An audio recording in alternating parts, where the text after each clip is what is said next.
पता है पुष्पू, कल रात हमने ख्वाब में किसे देखा? अब ये मत कहिए नवाब साहब कि आपने हमें देखा। हमने अपनी नानी जान को देखा था। वो सपने में हमसे क्या पूछ रही थी? यही पूछ रही होंगी कि सही समय पे अपनी दवाई ली कि नहीं। नहीं नहीं, वो हमसे ये पूछ रही थी कि भाई पुष्पू कैसी है? वो तो हमारे खानदान की जैसी लगती है? अरे वो तो बड़ी खूबसूरत है, नायाब है, बेमिसाल है। क्या नवाब साहब आप भी ना। झूठ। चल हट। झूठ नहीं, सच। मैं अपनी कसम खा के कह रहा हूँ। अरे नहीं नहीं नवाब साहब, आपको किसी की भी कसम खाने की जरूरत नहीं है। हमें आप पे पूरा भरोसा है। वे तारीफ करना तो कोई आपसे सीखे। एक बात कहे, वो जो हमारी नकचड़ी बहू है ना, वो आपके बारे में बात नहीं करने देती। जैसे भी कभी हम आपका नाम लेते हैं ना, उसका नाक मुंह सब एकदम चढ़ जाता है। इसीलिए उसके डर से हम कभी कह नहीं पाए आपसे, मगर आज कहते हैं। आपका ये जो हमारी तारीफ करने का अंदाज है ना, हमें बहुत पसंद है। पुष्पू।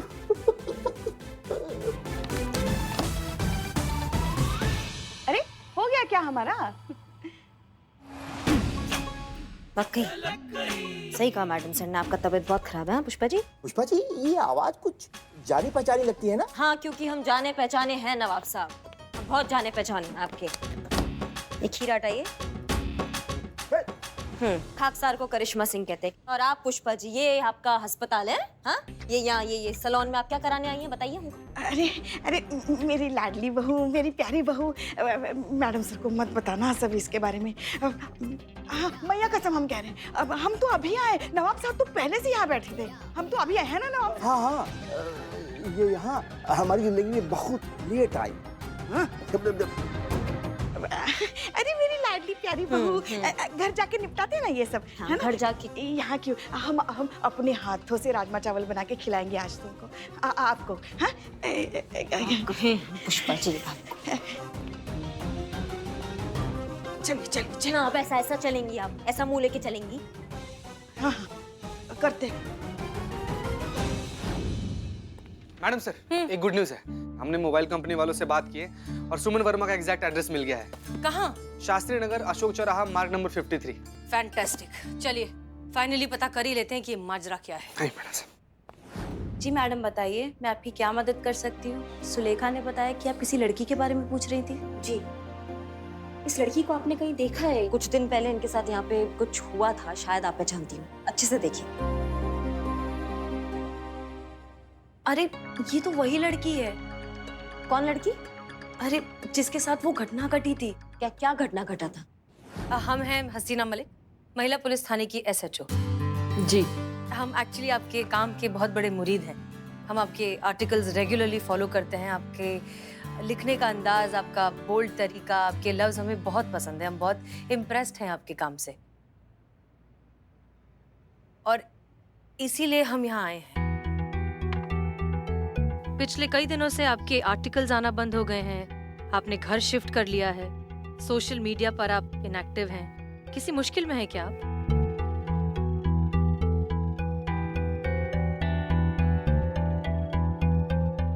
देखिए, हम पुलिस वाले हैं। हम आए ही हैं यहाँ आपकी मदद करने के लिए। अगर आप किसी परेशानी में हैं तो प्लीज हमें बताइए, हम आपकी मदद करेंगे। पत्रकारपुरम में क्या हुआ था? क्योंकि हम इतना तो जानते हैं कि कुछ हुआ था। मेरी इज्जत चली गई है मैडम। ये कहना उस लड़के का है जिससे मेरी शादी होने वाली। सुबन। नहीं माँ, आज मुझे बोल लेने दो। उसने ये कहकर शादी तोड़ दी कि अब मैं उसके घर की बहू बनने के लायक नहीं, क्योंकि अब मेरी इज्जत नहीं रही। एक मिनट मैडम।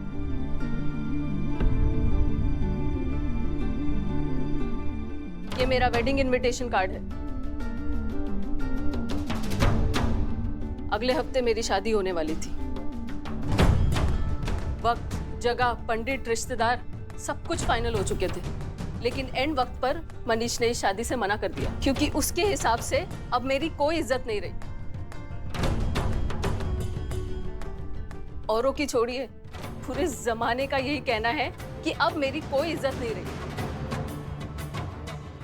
और वो भी छोड़िए, मेरे अपने माँ बाप जिन्होंने मुझे जन्म दिया है, उनको भी यही लगता है कि उस हादसे के बाद अब मैं किसी को मुंह दिखाने के लायक नहीं रही। सुमन, ये क्या बदतमीजी? एक मिनट, बोलने दीजिए उसे। मैं अपने और अपने परिवार की इज्जत नहीं रख पाई। हमें ऐसा भी कहा हो गया प्रीतमपुरा मार्केट में कि सब कहने लगे कि सुमन का इज्जत नहीं है, सुमन का इज्जत चला गया, ऐसा कहा हो गया भैया। मैडम क्या बताएं आपको, बताते वक्त हमारी जबान जल रही है। उस बेचारी बच्ची के साथ बहुत बुरा हुआ। एक आदमी आया और बेचारी सुमन के गाल पर किस करके चला गया।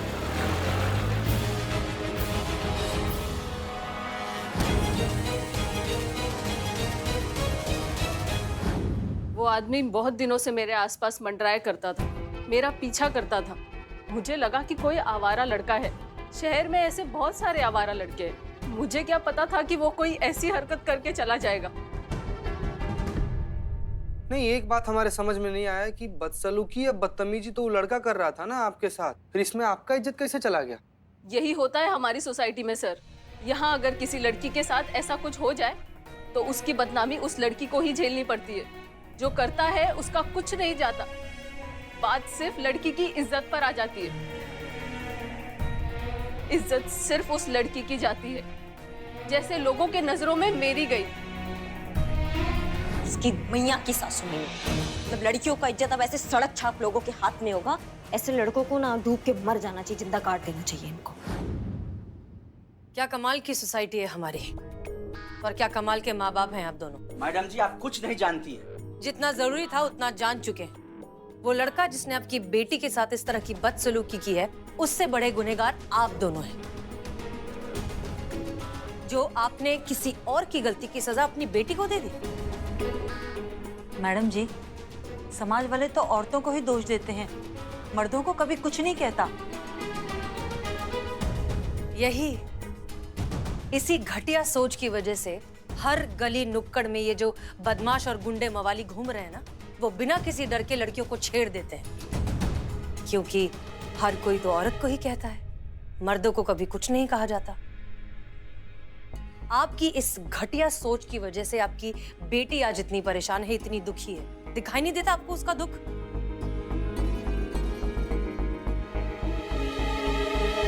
तो जानती हो उस लड़की के बारे में? सुना है कि यहाँ के बाहुबली अर्जुन सिंह का लड़का बबलू था, और सब उसे यहाँ पे बबलू भैया कहते हैं। बबलू भैया?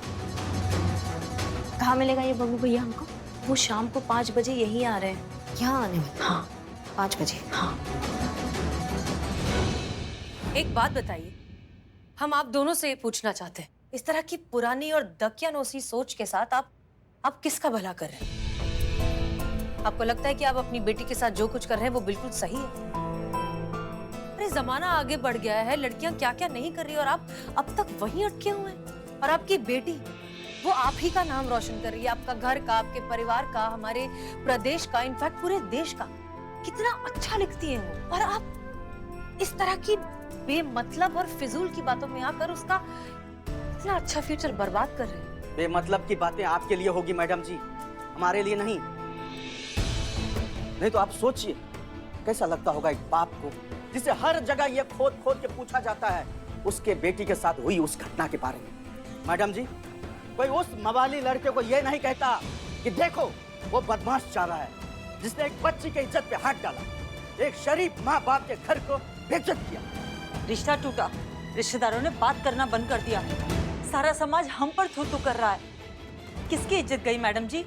उस शैतान की जिसने मेरी बच्ची के साथ बदतमीजी की, या हमारी जिनका कोई दोष ही नहीं है?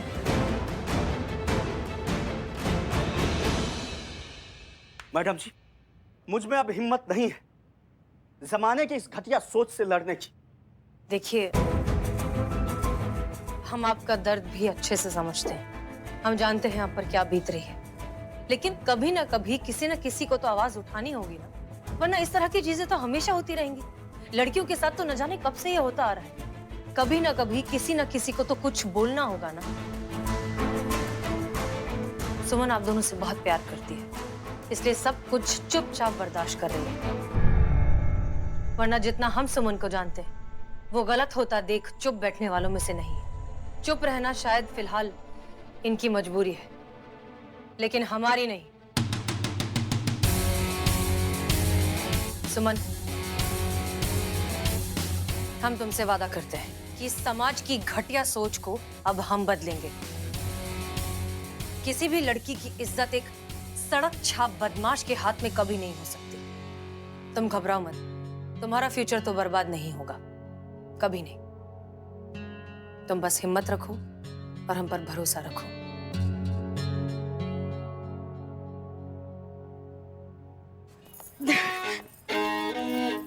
आराम से, ठीक है आप? हाँ चलिए। हम नहीं आएंगे।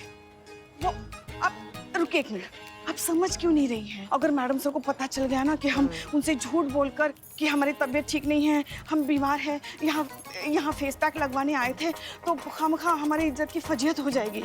और वैसे भी हम तो यहाँ इनका दावा देखने के लिए आए थे। और इन्होंने दावा किया था ना कि इनका फेस पैक लगाने से उम्र 10 साल कम हो जाती है। तो हम देखने के लिए आए थे कि सच में ऐसा होता है कि नहीं, क्योंकि फिर अगर कोई केस आ गया ऐसे इनके खिलाफ तो फिर हम विटनेस रहेंगे ना। तो पुलिस है, हम ड्यूटी कर रहे थे। हम समझ गए। फिर भी मैडम सर ने हमें कहा है पुष्पा जी की जैसी भी तबीयत है उनको उठा के थाने लाइए। तो चलिए हम आपको थाने लेके जा रहे हैं। उनको सच पता चल गया? नहीं, अभी तक उनको कुछ पता नहीं चला है। उन्होंने किसी और वजह से बुलाया। क्या वजह हो सकती? नहीं पता ना पुष्पा जी। हाँ, आपको सब पता है। आप ही ने कुछ बोला होगा उन्हें। हाँ, हम ही हमेशा सब कुछ करते हैं। चलिए हमारे साथ चलिए। नहीं, हम नहीं आएंगे, हम नहीं बैठेंगे बाइक पे। नहीं, आपको आना पड़ेगा। 3 तक गिनेंगे, अगर आप नहीं आएंगे तो मैडम सर को सारा सच ऐसे बताएंगे। हाँ, आप क्या बात कर रही है? आप मैडम सर को सारा सच ऐसे बता देंगी? जी हाँ। और वो आप पे यकीन कर लेंगी? आपके पास सबूत क्या है? हाँ? मैडम सर को बताइए। यूं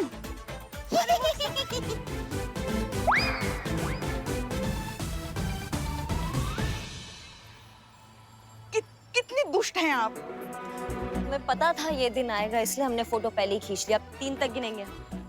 1। आ रहे। अब घर चलिए। लल्ला से कहकर आपको ठीक ना करवाया ना तो हमारा नाम भी पुष्पा सिंह नहीं, याद रखिए। लल्ला से कहिए, लल्ला के चाचा से कहिए, लल्ली के चाची से कहिए, हमको कोई फर्क नहीं पड़ता। हम लल्ला से कहेंगे। उनकी अम्मा यहाँ आई थी 10 साल छोटी होने। क्या बात कर रही थी आप उनसे, नवाब साहब से? बताइए हमको, बताया लल्ला को। अरे मजाक भी नहीं कर सकते क्या हम? ये लो चीता भाई, रुको जीत दिखाता हूँ। ये देखो, इनको देखो। ये किसने बोला था सुबह सुबह सबको जगाने की? जो दुनिया की आंखें खोलता है उसका यही यश होता है। देखो ये बिलोटे संतोष जी का मैसेज है। हाँ, संतोष जी लिखी है कि मुझे एक बात समझ में नहीं आती है कि आखिर ये इज्जत चीज क्या है। वाह, है ना? कहाँ से आती है और कहाँ को चली जाती है? कौन डिसाइड करता है कि किसके पास कितना इज्जत है? कैसे कोई किसी से उसकी इज्जत छीन सकता है? सही बोल रही है सुमन। किसी ने अगर उसके साथ कोई मिसबिहेव किया है तो इज्जत उसकी कैसे गई? इज्जत तो कायदे से उस लड़के की जानी चाहिए ना जिसने उसके साथ ये गिरा हुआ हरकत किया। बाप रे बाप, संतु जी कितनी सुंदर है, कितनी अच्छी है, इतना अच्छा लिखती है ना कि हमको ऐसे गर्व फील हो। गर्व फील हो रहा बिलट।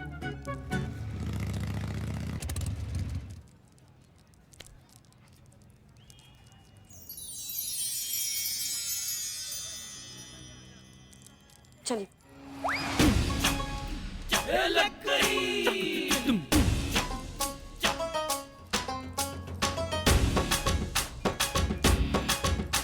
अरे क्या हुआ? ऐसे क्या टुकुर देख रही है हमारा चमकता दमकता चेहरा? क्यों, लग रहा है ना हम आपसे 20 साल छोटे? हाँ, जलन हो रही होगी ना अभी अंदर। हाँ, यही सोच रही होंगी ना हमारा ताजा खूबसूरत जवान चेहरा देखकर कि लोग पूछेंगे है अब कौन किसकी सासू माँ है, ये आपकी कि आप उनकी? तो हम क्या जवाब देंगे, है ना?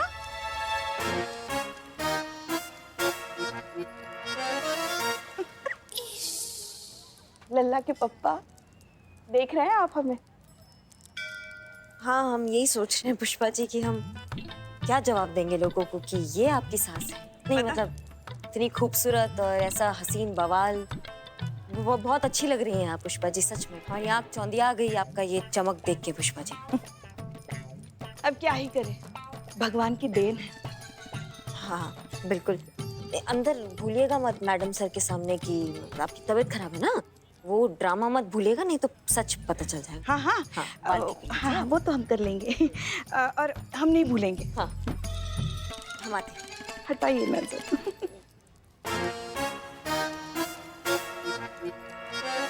ये क्या? बाप रे बाप! मैडम ये कहा था? मैडम, पुष्पा जी आपको श्राप देती है लेकिन खुद चुड़ैल हो गई। कैसे? इनके चेहरे को क्या हुआ? कौन सी बीमारी? लग रहा है खुद की नजर लग गई। हाँ मैडम, कैसे चितकबरा हुआ पड़ी है? जवान दिखने का बीमारी हो गया है उनको। अब कान खोल के हमारी बात सुनो। कोई भी पुष्पा जी को नहीं बताएगा कि उनके चेहरे पे ऐसा हो गया है, नहीं तो वो डिप्रेशन में आ जाएंगी। ठीक है? वो सुमन आ रही है अपने मंगेतर के साथ। मैडम सर ने कहा है कि पुष्पा जी उनका काउंसलिंग करेगी। अगर हम उनको बता देंगे तो वो काउंसलिंग कर नहीं पाएगी। मैडम सर को भी बता देते कि उनके चेहरे के बारे में उनको ना बताएं, नहीं तो उनको अच्छा नहीं लगेगा। जय Hind madam sir. Madam sir, आपसे एक बात कहना था।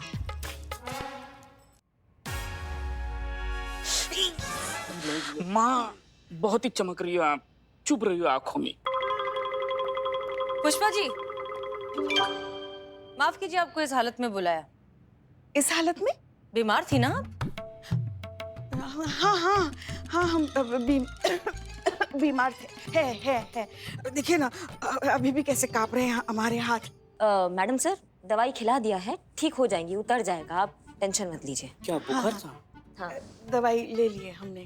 वैसे मैडम सर, आपको नहीं लगता कि आज हमारा चेहरा कुछ ज्यादा ही खिला हुआ है? नहीं तो। जरा गौर से देखिए। पुष्पा जी, कमाल की खूबसूरत लग रही हैं आप। इससे अच्छी आज तक पहले कभी नहीं लगी। अब काम की बात करें। हाँ, हम तो बस आपके सवाल का जवाब दे रहे हैं। एनीवेज, हम ये कह रहे थे कि पेरेंट्स के प्रेशर में आकर सुमन थोड़ी सी अंडर कॉन्फिडेंट हो गई थी, लेकिन हमारे बात करने के बाद, हमारे समझाने के बाद वो अपने मंगेतर के साथ यहाँ आकर इस रिश्ते को दोबारा एक मौका देने के लिए तैयार हो गई है। अब हम चाहते हैं कि आप इन दोनों की काउंसलिंग करें, खास तौर पर डॉक्टर अतुल की। उसे समझाएं कि ये जो कुछ भी हुआ है उसमें सुमन की कोई गलती नहीं है, और उम्मीद तो यही करते हैं कि उनका रिश्ता शायद बच जाए, उसकी सोच बदल जाए। हो जाएगा। अरे आ गए वो लोग। आइए प्लीज। हमें हसीना मलिक, स्थानीय की SHO। Doctor Atul, dental specialist. Suman ने बोला कि आप हम दोनों से एक साथ मिलकर बात करना चाहते हैं। देखिए मुझे नहीं लगता कि इस मामले में कुछ बात करने जैसा बचा है। फैसला हो चुका है। अब ये शादी किसी भी कीमत पर नहीं हो सकती। देखिए, आप बस हमें 5 मिनट दीजिए। ये हैं हमारी काउंसलर पुष्पा जी। आप 5 मिनट इनसे बात कीजिए। उसके बाद भी अगर आपको लगता है कि आपको नहीं करनी है शादी, मत कीजिएगा। I will respect your decision. बस 5 मिनट। ठीक है मैम। तो बताइए, आपने ये शादी कैंसिल क्यों की? सब जानते हैं कि मैंने शादी क्यों कैंसिल की। जब सुमन की इज्जत ही नहीं तो शादी कैसे?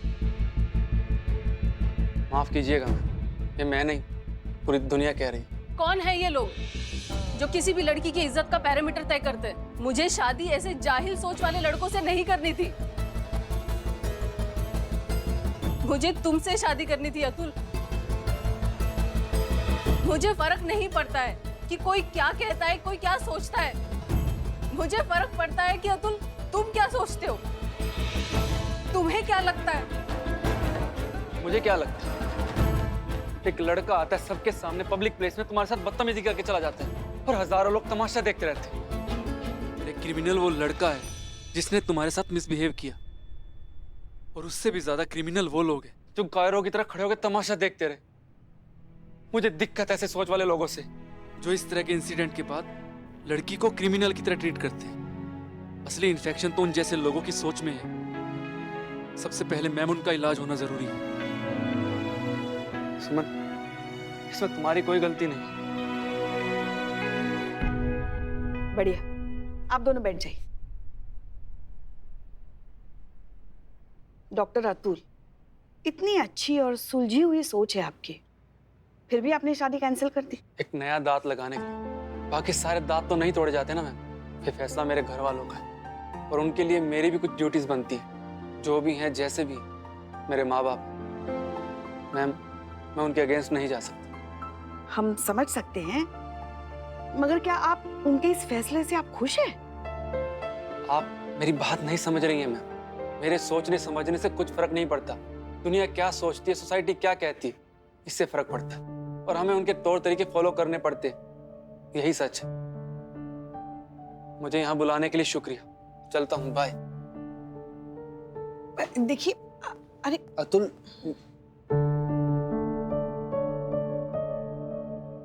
Thank you ma'am.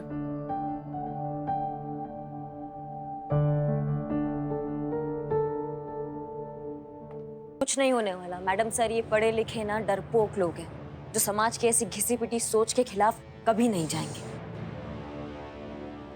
Madam sir, ये बबलू भैया जैसे घटिया लोग हैं ना, इनको जड़ से खत्म करना होगा। समझ रही हैं आप हमारी बात को? हम जाते हैं और उसको धर के लाते हैं और देखते हैं अपने तरीके से मामला। उससे भी कुछ नहीं होगा करिश्मा सिंह, क्योंकि ये बबलू भैया जैसे लोग खटमल है। आप एक को मारेंगे 100 निकल आएंगे। हमें इस गलत सोच को खत्म करना होगा, तभी हम सही मायनों में इस केस को सॉल्व कर पाएंगे।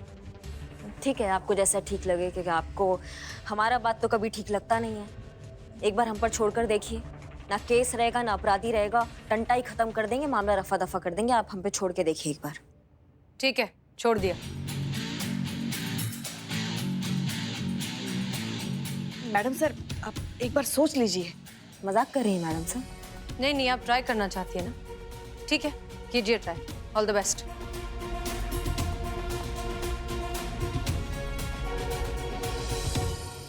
जीते, ये बबलू भैया का पूरा कुंडली चाहिए हमको, जन्म से लेके अभी तक। जल्दी जल्दी काम पर लगो, इससे पहले आका का मूड बदले और वो वरदान वापस ले ले। हमको ये निपटाना है केस, जल्दी जी जल्दी ला के दो। जी मैडम।